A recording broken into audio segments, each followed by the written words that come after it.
Salvete. Latin is an exciting, rewarding and prestigious A-level, still highly regarded by universities and employers. As at GCSE, it has two strands.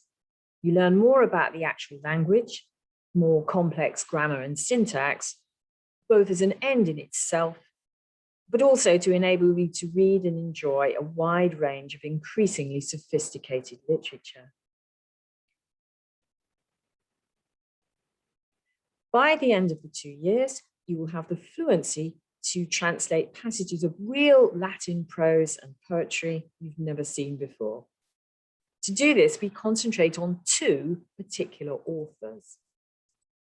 The historian Livy, which also gives you a wider knowledge of Roman history, and the poet Ovid, who writes love poetry or recounts stories from mythology, but never entirely seriously. He's very clever and very polished and always great fun.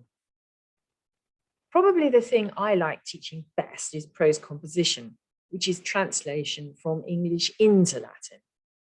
But it's not just slavishly turning individual sentences into Latin.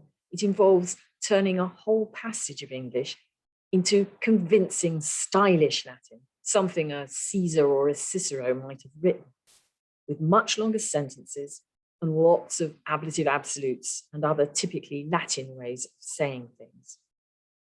To perfect this skill, these are the stages we work through. So here's the passage. This is a bit of translated Caesar, and we're going to try and turn it back into real Caesar. So we start with the passage, and first of all, perhaps on the board, we work out in a slightly different English what we're going to say, a more Latinate structure. And we'd often label on what we need to do to make sure we've got the constructions right. Then you'd have your own individual whiteboard and you'd have a go at putting it into Latin. So here it is in Latin. And you can see a few smears where things weren't quite right, and I suggested alternatives or reminded about bits of grammar or whatever. And then when we're happy with it, we write it up in a special exercise book for prose composition. So we have a sort of perfected copy. And we also note down at the front of that book little phrases, good ways of saying things to remember for the future. And there are two with the verb habeo. When it comes to literature, there are various options. It could be some, as far as prose is concerned, it could be some Tacitus. That's another Roman historian and a particularly astute and perceptive analyst. My personal favorite is Cicero, who was both a lawyer and a politician. In your case, you'd be reading the defense speech in a murder trial. At the moment, we're reading a more political speech, and this is what one of my present students had to say about it. He said, "I've loved reading Cicero's attack on Antony, every bit as merciless as the current press attacks on prominent cabinet ministers, because we found a surprising number of parallels between ancient and the modern political situation, which makes it particularly interesting and instructive. When it comes to verse, we might read some more Virgil, which would take you to the dramatic end of the Aeneid. So you've just been reading the fall of Troy at the beginning of Aeneas's story and his journey to establish a new Troy in Italy. But once he gets there, it's not all plain sailing, and the ending is particularly dramatic. But in contrast, we might read some much more personal poetry by Catullus.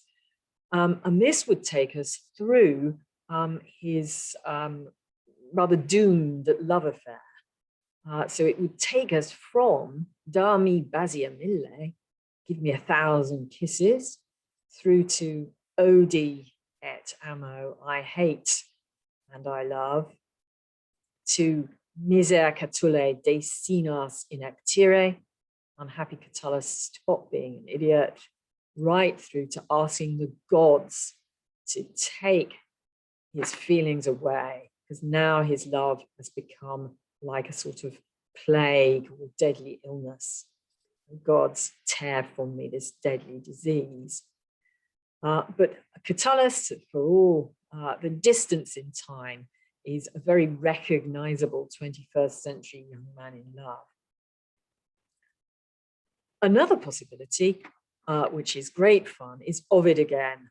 And the Heroides are imaginary letters from heroines complaining about their treatment at their sort of mythical heroines, complaining of their treatment at the hands of the heroes of Roman mythology. And a couple of years ago, one of the poems set was the poem from the letter from Ariadne to Theseus. She's been dumped on an island and left, and she has one or two things to say about that. Indeed, she starts without any introduction by saying, "I've found every kind of wild beast more gentle than you. I could have entrusted myself to no one more disastrously than to you."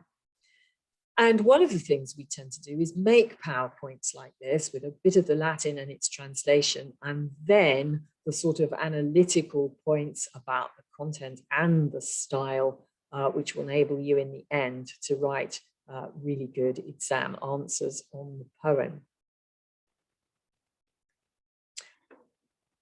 One of the things about Latin is that it's usually a very small class, and this is what one of my other students had to say.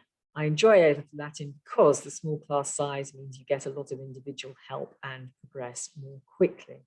And it's not so much like teacher and student anymore. We sit around the same table and discuss these authors together, which is really enjoyable, and I always learn as much as I teach.